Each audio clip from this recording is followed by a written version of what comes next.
On se retrouve pour une deuxième partie de cette démonstration qui est la mienne s'agissant de l'évolution des normes, avec un deuxième objet qui apparaît comme totalement différent, mais dont on va voir qu'il suit une progression par étapes assez semblable à celle des drogues illicites, alors même que c'est en réalité un processus inverse, celui du passage de la prohibition à la normalité, à la normalisation qui s'opère.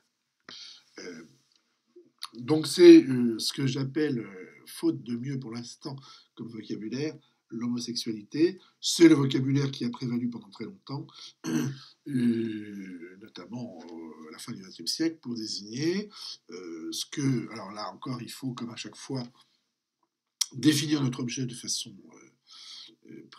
un minimum précise pour développer ensuite l'analyse et approfondir cette réalité. Donc, l'homosexualité, des pratiques amoureuses entre personnes de même sexe. C'est-à-dire que le terme amoureux est important parce que le terme d'homosexualité laisse entendre, c'est d'ailleurs le problème de cette terminologie, qu'il ne s'agirait que de sexualité, c'est-à-dire d'un plaisir pur, sans qu'il y ait autre chose, et puis s'il y a autre chose, c'est-à-dire de l'amour, mais aussi un projet de vie commune, et derrière un projet de famille, à la limite. Hein, et c'est d'ailleurs ça, ce sur quoi aujourd'hui les débats portent. Donc, l'homosexualité, c'est le fait pour deux femmes ou deux hommes de s'aimer, et d'avoir des pratiques sexuelles s'ils veulent, mais aussi d'avoir une vie commune, des pratiques amoureuses et d'être ensemble. Et ce n'est pas simplement des pratiques sexuelles dites déviantes, évidemment. Alors, c'est pour ça que je souligne que la terminologie contribue à porter la norme, c'est-à-dire que homosexualité n'est pas si neutre que ça. C'est pas homo d'ailleurs qui est gênant là-dedans, c'est bien sexualité. C'est pour ça qu'après on a dit homo ou hétéro, parce que homo, c'est pas que sexuel, ça peut être homo amoureux, quoi. Voilà, donc une définition à minima de cela.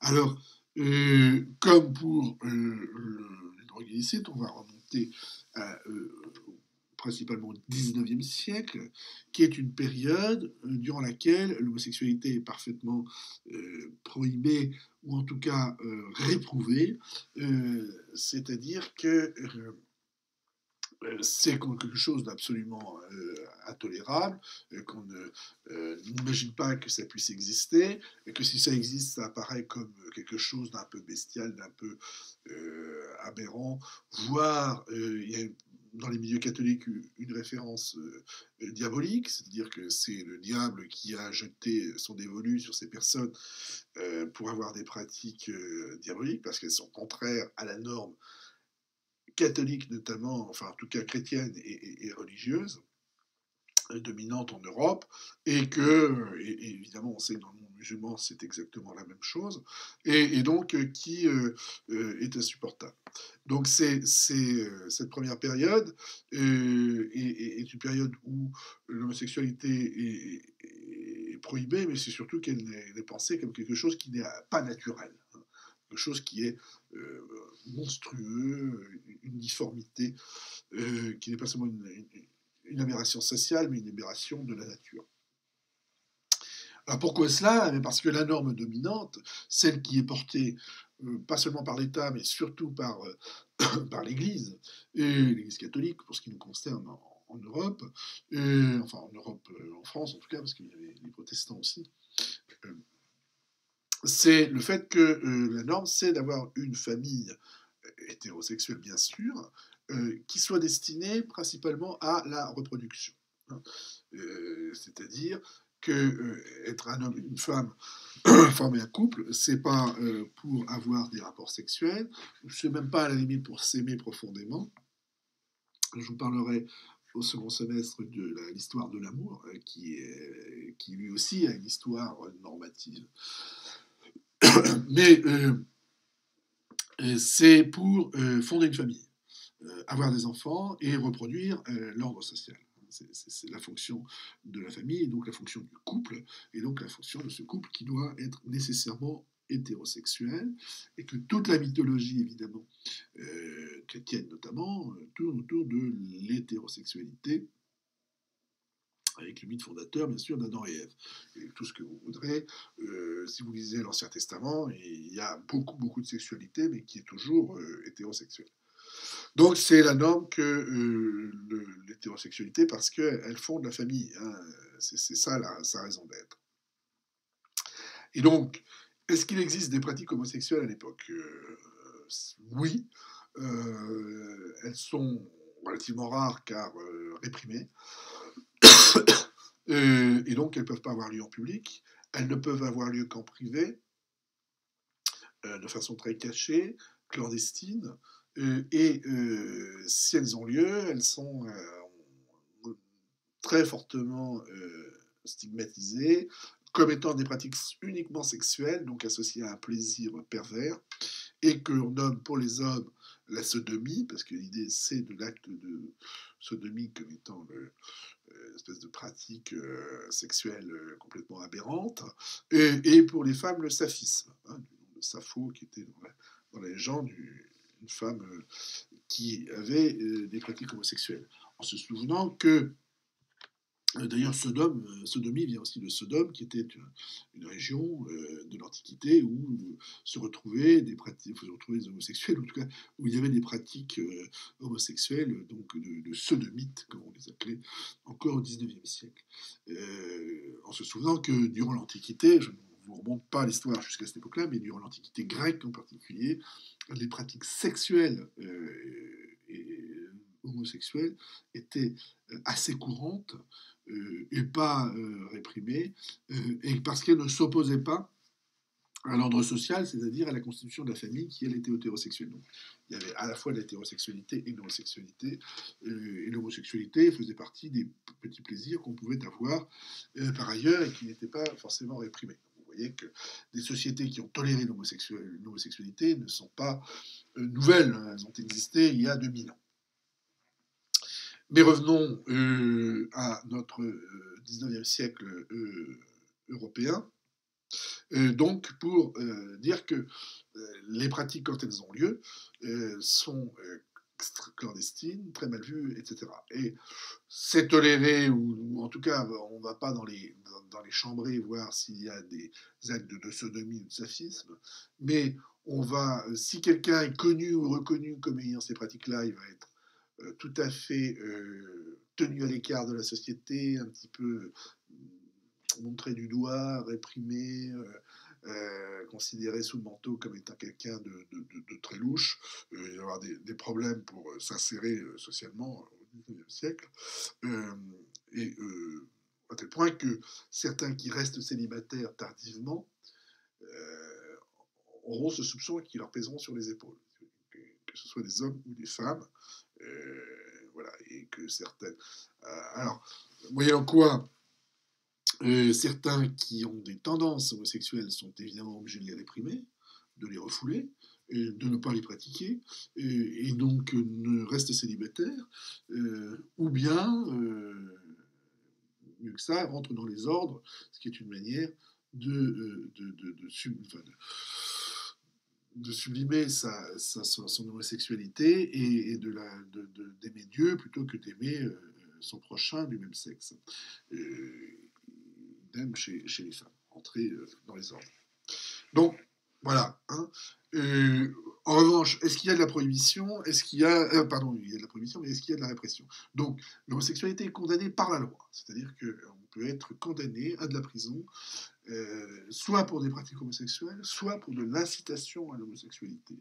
Alors, pour les pratiques homosexuelles, c'est très difficile à vérifier, donc peu de condamnations, pratiquement pas, personne ne se met à le faire en public. En revanche, ceux qui évoquent publiquement et surtout qui publient, au sens de publier des ouvrages ou dans la presse, leur homosexualité et qui valorisent leurs pratiques, peuvent être condamnés. Et c'est le cas d'au moins une personne connue qui a été condamnée Pour cela, qui s'appelle Oscar Wilde, donc qui est un romancier anglais très connu, qui a été incarcéré euh, pour l'incitation à la débauche et à la sodomie en Angleterre. C'est un cas célèbre, mais il y en a eu bien d'autres qui l'ont été. Donc,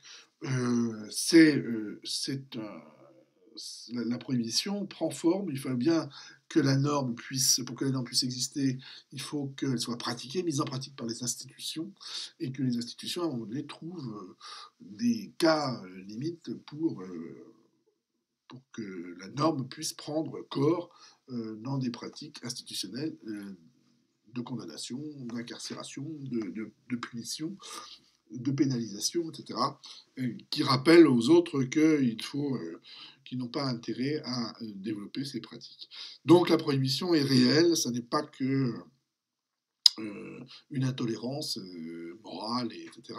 C'est bien plus que ça, c'est vraiment une règle juridique, à la fois des lois religieuses, bien sûr, qui sont à l'interface entre le moral et le juridique, et des lois de l'État, y compris de la République laïque française. C'est ça qui est étonnant. Puisque les règles morales, à un moment donné, cessent d'être strictement religieuses et deviennent communes. Alors, cette première période, va diminuer, c'est-à-dire que... Alors, l'interdiction de l'homosexualité est restée dans le code pénal, semble-t-il, jusqu'au début des années 80 en France.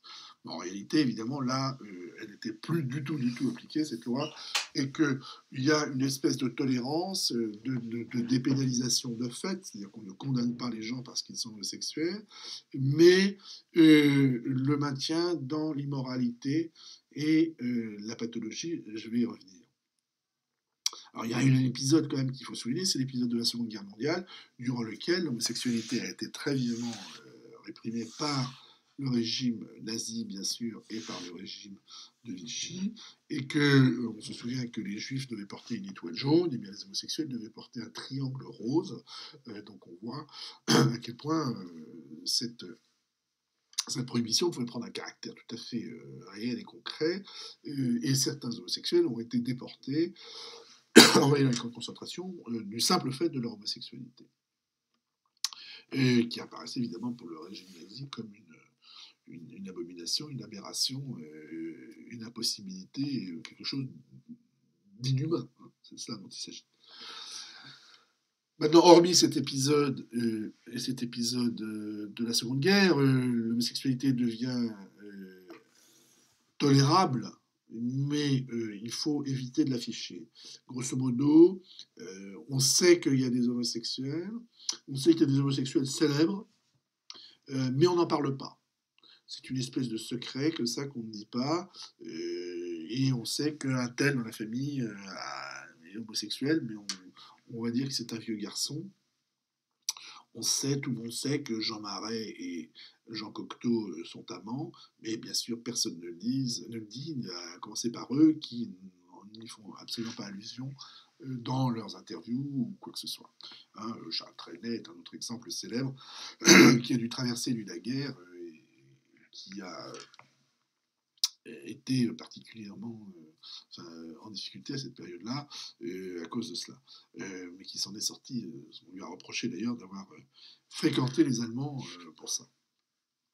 C'était sa manière de sauver. Donc voilà, il y a toute une homosexualité qui n'est jamais dite, jamais évoquée, qui est tolérée, mais à condition qu'elle reste tout à fait en marge de la société et qu'elle ne se mette pas en scène. Vous voyez, on pourrait dire une hypocrisie, si vous voulez, mais le principe, c'est surtout que ça ne se diffuse pas. Autrement dit, que ça ne puisse jamais servir de modèle.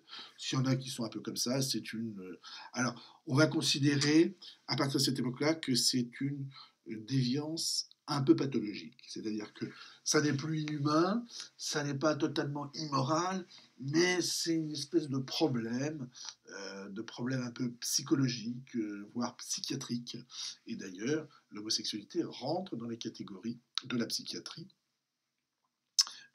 comme étant une déviance sexuelle, une sexualité mal orientée, comme on pouvait dire, et qui s'associait avec la pédophilie ou la zoophilie ou toute autre tendance sexuelle absurde, le sadomasochisme par exemple. Hein.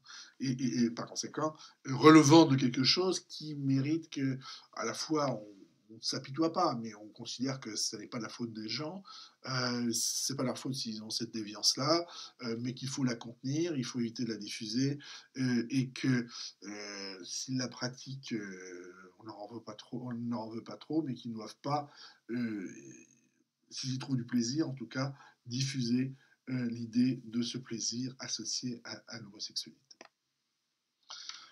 Euh,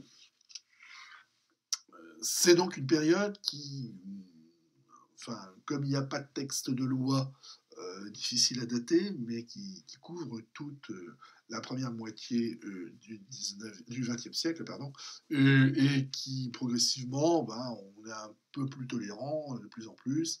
Il y a quelques cas qui sont bien connus, et on arrive dans les années 60 et 70 à la troisième période, et où il y a, alors, si on commence dans les années 60, il y a euh, des petits indicateurs de gens qui se révèlent et qui revendiquent leur homosexualité et qui l'évoquent comme quelque chose de positif. Euh, il y a notamment un auteur qui s'appelle Perfit, Roger Perfit, qui écrit un ouvrage qui s'appelle Les amitiés particulières, et cet homme a une certaine audience nationale, il passe à la télévision, etc. Il y a une reconnaissance de finalement l'homosexualité comme étant quelque chose qui n'est pas forcément pathologique, pas immoral, mais que dans l'ordre des possibles. Mais ça reste, enfin, la majorité de la population est quand même hostile, mais on a quelque chose qui commence à sortir du bois, si vous voulez, hein, ce qu'on appelle aujourd'hui le coming out.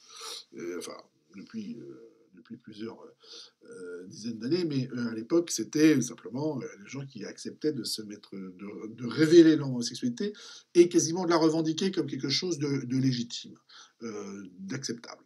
Et ça, c'est le moment important qui va aller crescendo et qui va se politiser puisque les années 60-70, on en a parlé s'agissant de la drogue comme période de révolution des mentalités culturelles, sociales et donc des normes ordinaires, où un certain nombre de changements s'opèrent venant d'une jeunesse qui veut rompre avec le passé, à travers donc, le rock'n'roll, à travers la consommation de drogue, à travers des comportements euh, de, de déviance affichée, comme les cheveux longs pour les hommes, etc.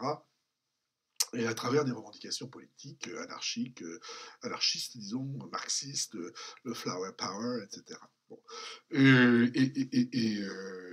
L'homosexualité s'inscrit dans ce mouvement-là. Je recommande à tous les étudiants d'aller voir un film, maintenant c'est de prendre le DVD d'un film qui s'appelle Harvey Milk, hein, qui présente le mouvement de revendication homosexuelle qui a pris une allure politique très forte à San Francisco dans la fin des années 60, au début des années 70, et Harvey Milk qui est un des leaders de ce mouvement-là. Il y a toute une communauté homosexuelle à San Francisco, et Harvey Milk défend la valeur de cette communauté, et au point de devenir, d'être élu au conseil municipal, un des adjoints au maire de San Francisco, ce qui n'est tout de même pas rien, dans une période où San Francisco était le lieu progressiste par excellence. Hein. Et Harvey Milk finira tragiquement assassiné alors qu'il défendait cette modernité incroyable à l'époque. Bon, mais ça, c'était San Francisco. Le reste des États-Unis était fortement hostile, on s'en doute, surtout le Sud. Et puis l'Europe n'a pas connu vraiment un mouvement politique de défense des homosexuels aussi fort à cette époque, mais déjà un mouvement de revendication, de libération des droits, de dépénalisation de l'homosexualité, et puis des mouvements plutôt plus culturels et artistiques, où on met en scène l'homosexualité. Et donc la critique de la discrimination passe par une nouvelle appellation qui n'est plus celle d'homosexualité, qui renvoie un petit peu dans l'idée uniquement à la sexualité et à un côté pathologique ou médical, ce qu'on voudra, pour le remplacer par le vocabulaire de gay et lesbien, si on veut, qui va prévaloir à partir de ce moment-là, en tout cas dans ces milieux-là, et bientôt beaucoup plus largement. Hein. Aujourd'hui, on utilise plutôt cette terminologie-là. Alors, voilà, mais c'est pas pour autant que magiquement, d'un seul coup, dans une période d'une dizaine d'années, le regard porté sur l'homosexualité va changer du tout au tout. La législation, comme je vous l'ai dit, ne sera abrogée qu'en 1980. Bon, elle n'était pas tellement appliquée, mais c'est important symboliquement, évidemment, pour les homosexuels. Mais pendant cette période-là, l'homosexualité devient tolérée, mais elle est plus considérée comme pathologique, elle est plus considérée euh, comme illégale ou immorale, mais elle est un peu ridicule, si vous voulez. Il y a toutes sortes, il y a des homosexuels connus, notamment des danseurs, par exemple, qui sont raillés dans des émissions un peu comiques. Comiques, comment dirais-je, populaires, comme étant des grandes folles, et qui sont, enfin, c'est l'objet de toutes sortes de railleries, donc associées à leur homosexualité, à leur côté féminin et à leur pratique sexuelle. Et donc, c'est l'image, le cliché de la grande folle qui prévaut. Et un cliché qui va continuer de prévaloir, y compris dans la mise en valeur de l'homosexualité à une période. Un autre film important qui date de l'époque, là pour le coup, hein, je voulais dire que Harvey Milk était un film récent, qui parle des années 60. Hein, donc, mais là, le film date des années, fin des années 80, fin des années 70, début des années 80, qui s'appelle La Cage aux Folles, et qui avait donné lieu auparavant à une pièce de théâtre qui a été jouée longuement à Paris, qui a eu énormément de succès, et qui donc donne lieu à un film. On connaît l'histoire, donc c'est un couple homosexuel qui a un fils, enfin, l'un des deux a un fils, et ce fils veut se marier avec une femme, et donc ils veulent inviter les parents de cette femme à dîner, seulement le problème étant de ne pas se présenter comme homosexuel, parce que ça aurait pu briser le couple, en tout cas créer les grandes difficultés chez ces parents-là, et c'est d'autant plus problématique que, évidemment, ce couple homosexuel tient une boîte de nuit homosexuelle, mais de folle, hein, à côté de chez eux. Donc, tout le scénario, qui est un scénario comique, tourne autour de toutes sortes de quiproquos liés à ça. Hein, c'est un peu de la comédie de boulevard autour de l'homosexualité. Alors c'est très intéressant parce que, alors d'abord, ce film a un succès considérable et il présente les homosexuels sur un mode à la fois comique mais pas totalement ridicule, c'est-à-dire qu'ils acquièrent une certaine légitimité, ce d'autant que les acteurs qui jouent sont des acteurs très reconnus à l'époque, et euh, qui ont qui ne sont pas homosexuels et qui peuvent mettre en scène l'homosexualité en montrant que c'est d'une forme de normalité. Mais en même temps, ça porte toujours l'image de la folle, c'est-à-dire que l'homosexualité est acceptable à condition qu'elle reste dans cette espèce de caricature de la folle. Néanmoins, ce qui est nouveau, c'est qu'on accepte l'homosexualité pas simplement comme une pratique sexuelle, un peu bizarre, qui a lieu dans des endroits cachés, clandestins, mais comme une vie de famille. Ils se forment un couple, ils ont un appartement, ils se disputent comme un couple. Enfin, l'un d'entre eux a un fils, et donc ils peuvent avoir des enfants, et il peut y avoir toute une logique familiale autour du couple homosexuel. Et ça, c'est très nouveau, et ça va enclencher quelque chose d'assez nouveau. Donc il y a ce double dimension. Ça reste du comique de folle, mais en même temps, ils deviennent acceptables comme participant d'une normalité familiale. Donc c'est une époque charnière que celle des années 60-80 et qui se caractérise par l'émergence de mouvements gays et lesbiens qui n'ont pas cessé de s'agrandir. Leurs revendications vont évoluer, bien sûr, mais elles vont donner lieu, par exemple, aux fameuses Gay Prides, hein, de ces parades à Paris ou dans les grandes villes du monde, où l'homosexualité se met en scène comme une fierté, hein, les fiertés donc gays et lesbiennes.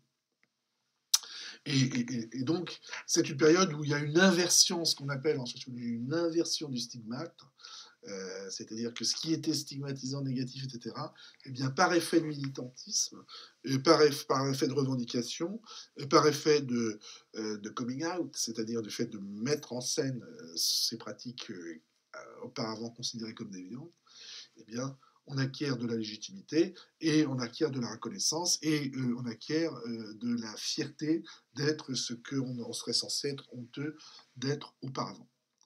Vous pouvez reporter ça sur toutes sortes de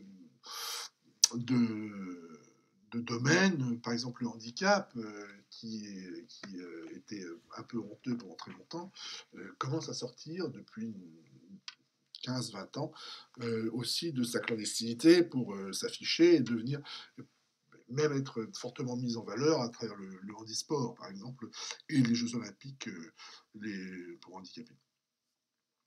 Et voilà, donc ce qui est important de retenir ici, c'est que si la norme change, c'est parce que ceux qui sont dans une situation négative décident de s'allier, de se coaliser pour donner de la valeur positive à leur pratique et pour la revendiquer comme légitime et faire passer le message. Par exemple, typiquement dans les années 60 les années 70 et 80, le journal Libération, le quotidien, surtout dans les années 70, à l'époque où c'était encore très mal vu, eh bien, avait une page dédiée aux échanges et aux discours des homosexuels, ce qui était extrêmement rare à l'époque. Après, c'est devenu, évidemment, il y a eu des revues homosexuelles, etc.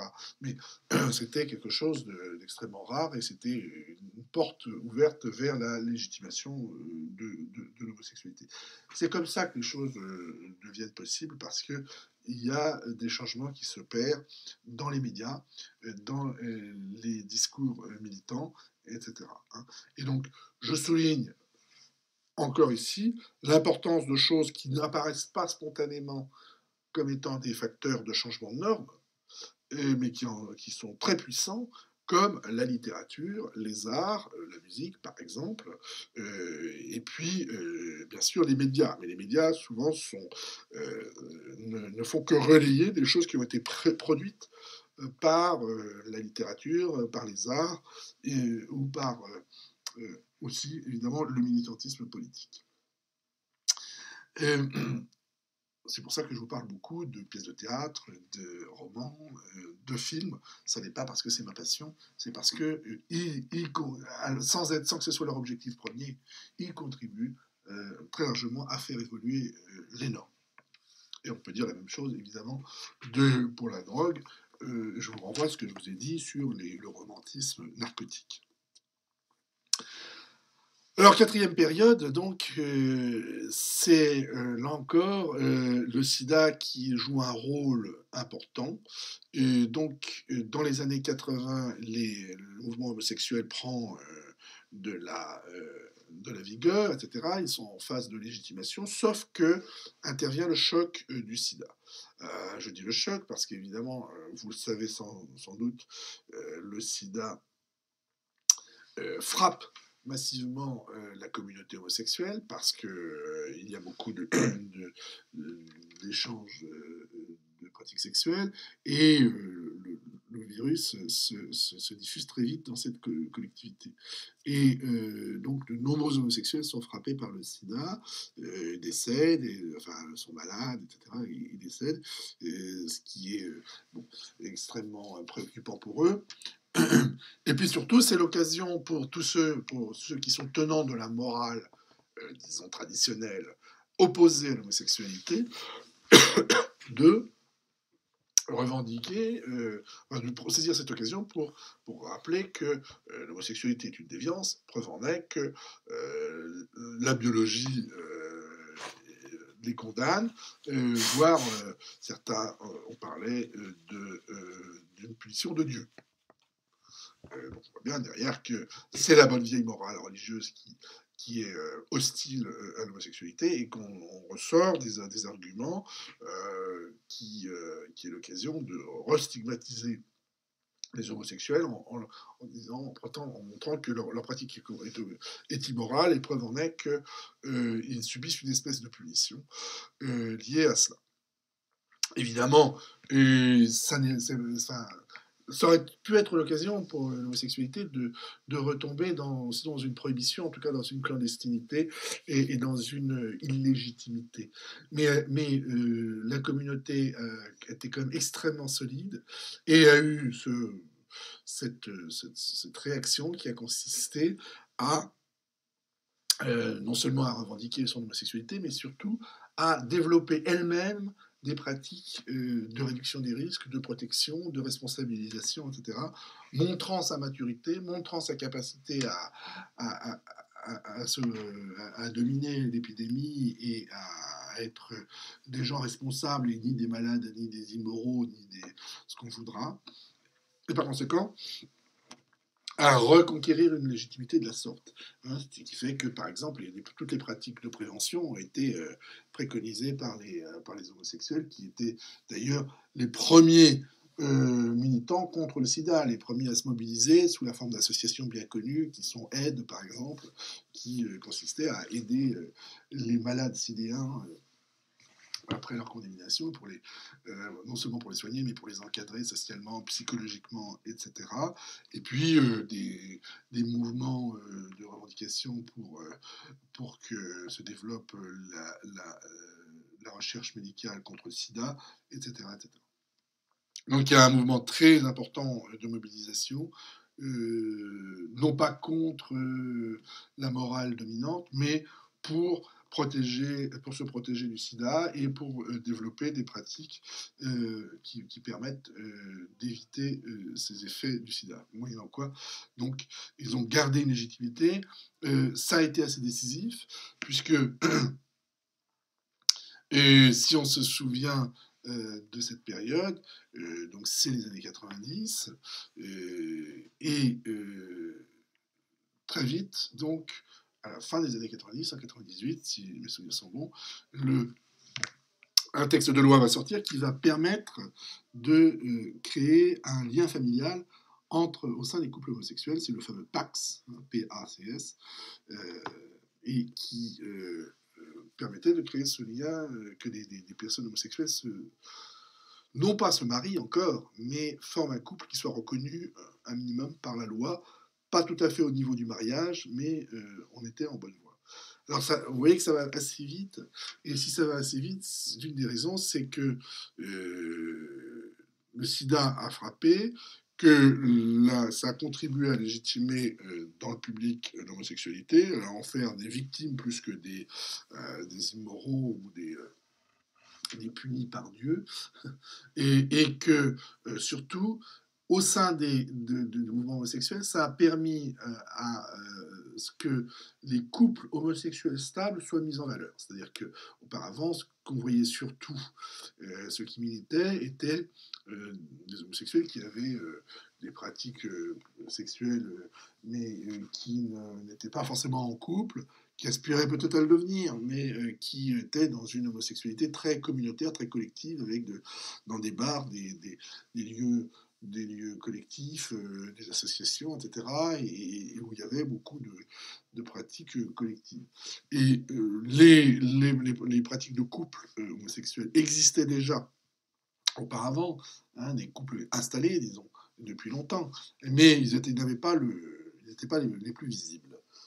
Et à partir des années 90, ils deviennent les plus visibles, ça devient le modèle dominant, ce qui permet au Pax d'apparaître, et ce qui permet à la revendication du mariage homosexuel, enfin, la possibilité du mariage homosexuel, de s'installer et de devenir une revendication forte du mouvement homosexuel, qui était né d'un mouvement anti-institutionnel. C'est-à-dire que le mariage étant très institutionnel, il est toujours étonnant de voir des gens qui sont anti-institutionnels à la base de venir défendre un mariage qui est très institutionnel.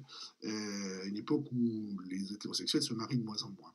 Mais la raison est que finalement, c'est ceux qui étaient le plus dans une logique institutionnelle d'un couple classique qui, à un moment donné, sortent leurs revendications et qui devient une revendication majeure de normalisation.